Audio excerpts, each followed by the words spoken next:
Welcome back to the GCN Racing News Show. Coming up on this week's pre-recorded show, do you need to be a dick to win bike races? You were warned about that, mate. Play safe. You dick. Now there's a Christmassy subject for you. I'll be looking at the type of personality you need to be the best in the world. I'll also be looking back at the high-profile riders who will be gone but not forgotten at the end of this year as their careers as pro cyclists come to an end.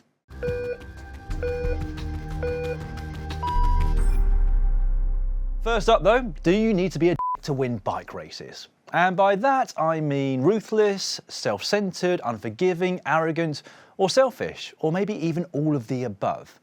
Now there's no doubt that you need to have a degree of selfishness, not just to be a winner, but to be a professional athlete of any kind at a high level.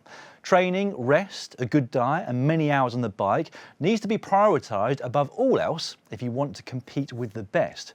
That means sacrificing the things that you, or those around you, might want to be doing instead. Your partner, for example, might want to stay out late when you need to get home and to bed. Holidays and other events all have to be squeezed into the few weeks at the end of the season when you can relax. The vast majority of pro cyclists past and present celebrate their wedding anniversary at some point between mid-October and mid-November, me included. Now the old adage of never stand when you can sit, never sit when you can lie down, is still relevant today. Effectively, if you're not using your energy to become a fitter, stronger cyclist, you're wasting your energy.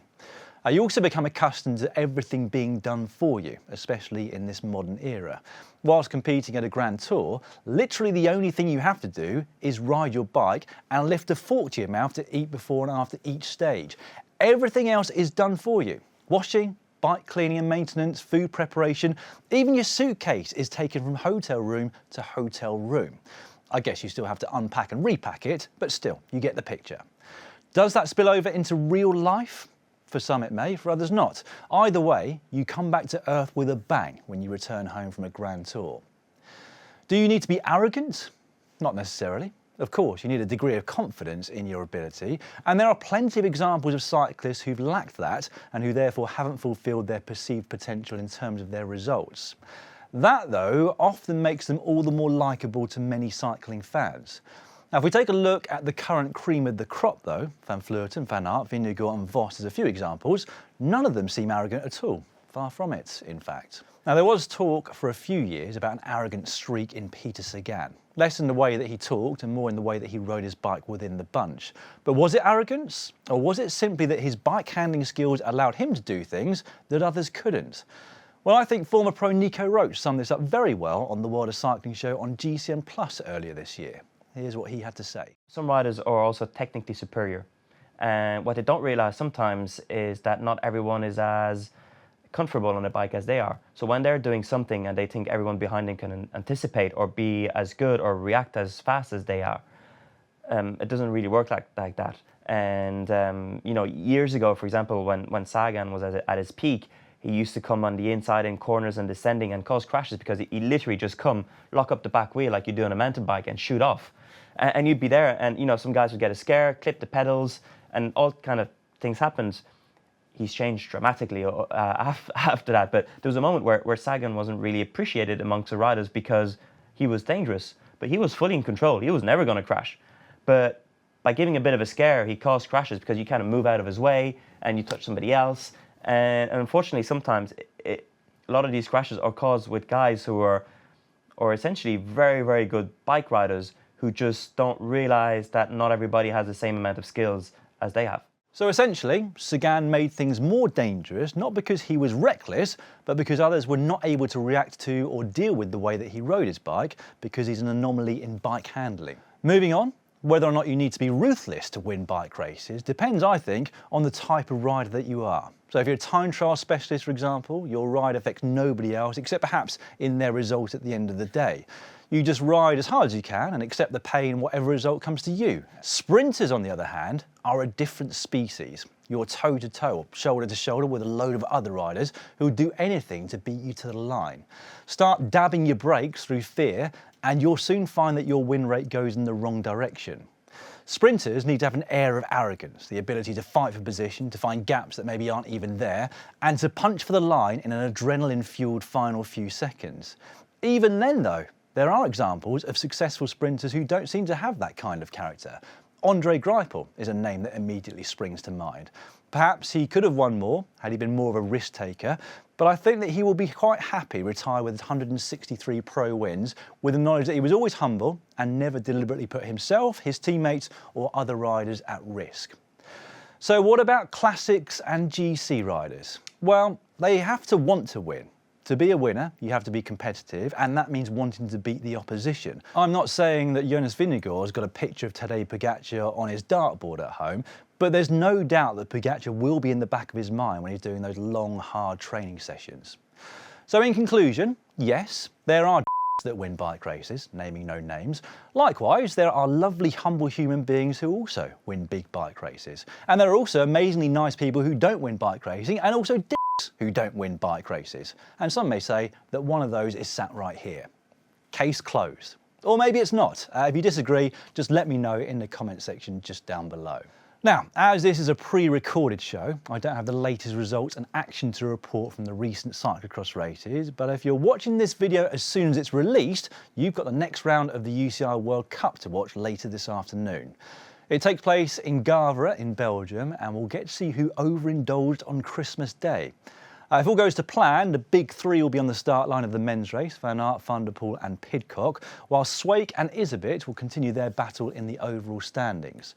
On the women's side, Puk Pieterse and Fem van Empel will start as the favourites if Van Empel has recovered sufficiently from the two crashes that she had at the last round in Val di Sole. That one's available to watch on GCN Plus in Europe, excluding Italy, Belgium, Norway and Denmark. And it's the start of an action-packed week of cyclocross on GCN Plus. Tomorrow, things continue with the Super Prestige from Diegem. Then on New Year's Eve, it's the Exact Cross in Leeuwenhout, whilst on New Year's Day, it's the X2O in Baal. So, no rest for the wicked if you're a cyclocross rider, but thankfully the rest of us can spend loads of time on the sofa watching the action with a mince pie and some mineral waters. Happy days. I've had at least 8 mineral waters myself. All the races I've just mentioned after the World Cup through the rest of this week are available to watch on GCN Plus worldwide, excluding Belgium. Now, on top of all of that, our next film drops tomorrow for subscribers, and it's all about the bike brand Pinarello, a manufacturer that I'm sure you all know well, which was founded in 1953. Fausto, who is the son of the founder Giovanni Pinarello, tells the story of the brand's inception, their motivations and their passion for creating some of the most beautiful and successful bikes in the world. Here's a sneak peek. Io sono Fausto Pinarello, figlio di Nani Pinarello, Giovanni Pinarello, diventato famoso perché arrivo ultimo al Giro d'Italia. Ma non perdette la passione, credo, anzi, l'anno dopo, che doveva fare il Giro d'Italia, invece gli diedero 100.000 lire purché rimanesse a casa per lasciare il posto a un altro più forte. Con quelle 100.000 lire aprì un negozio di biciclette. Allora, questo è il negozio storico del mio papà, quello degli anni 50, e da qui è partito tutto.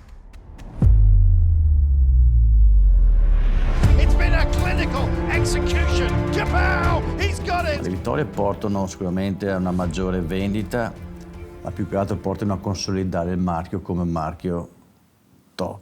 They've certainly won their fair share of big races over the years, haven't they, Pinarello? As a reminder, that film will be out for all GCN Plus subscribers to watch from tomorrow. On a much different subject, if you're looking to get fit in January, the GCN Club has got just the thing for you.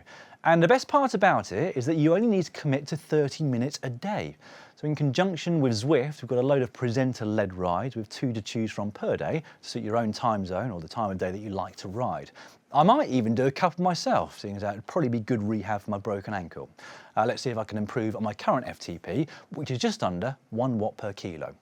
You'll need to join the GCN Club to join in with the rides, which starts on the 2nd of January. And if you'd like more information, simply head to the link, which you'll find in the description below. Now, registration for the Tour de Zwift is also now open. That one starts on the 10th of January and runs through to the 13th of February, something I took part in myself last year and I thoroughly enjoyed it. Moving on, and I thought it would be a good time of the year to run through some of the riders who we will no longer see gracing our TV screens next year, at least not as riders. On the men's side, the 3 most high-profile riders to call an end to their careers this year are Vincenzo Nibali, Philippe Gilbert and Alejandro Valverde. Between them, there's not much, if anything, that they didn't win in their careers, which collectively spanned a total of 60 years.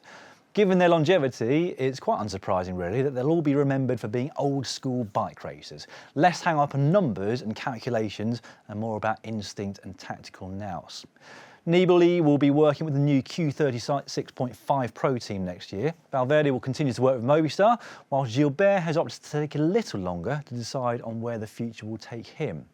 Also gone but not forgotten are Richie Porte and Tom Dumoulin, two titans of stage racing. Porte, the king of the one-week World Tour events, and Dumoulin, who won the Giro d'Italia in 2016. As mentioned last week on this show, Pierre Rolland has also made the decision to call it a day, although it was unfortunately an enforced decision after the collapse of the B&B Hotels team left him with little in the way of options. There's no doubt he had a great career, but it is always a shame to see a rider of that calibre unable to finish on their own terms. The most high-profile riders to call it a day in the women's peloton are Lisa Brennauer and Leah Kirkman. Brennauer turned pro all the way back in 2009, taking 42 wins in her 14-year career. The biggest of those was the World Time Trial Championships in 2014, but she also took a multitude of overall GC victories, including at the Ceratizit Challenge, the Women's Tour and the Festival Elsie Jacobs. Kirkman, meanwhile, is a multiple national champion of Canada, who also had a day in the leaders jersey at the Giro in 2018. Amongst the other riders retiring are Tanya Erat, Demi de Jong, Alex Dowsett, Cameron Meyer, Ilio Kaiser, Ben King, Sam Bewley and classic specialist Nicky Terpstra. Congratulations to each and every one of you, and all the best for whatever comes next. Right, we shall finish with a former world champion dressed up as Babbo Natale, or Father Christmas, in a sumo outfit. Can you guess who it is before they reveal themselves?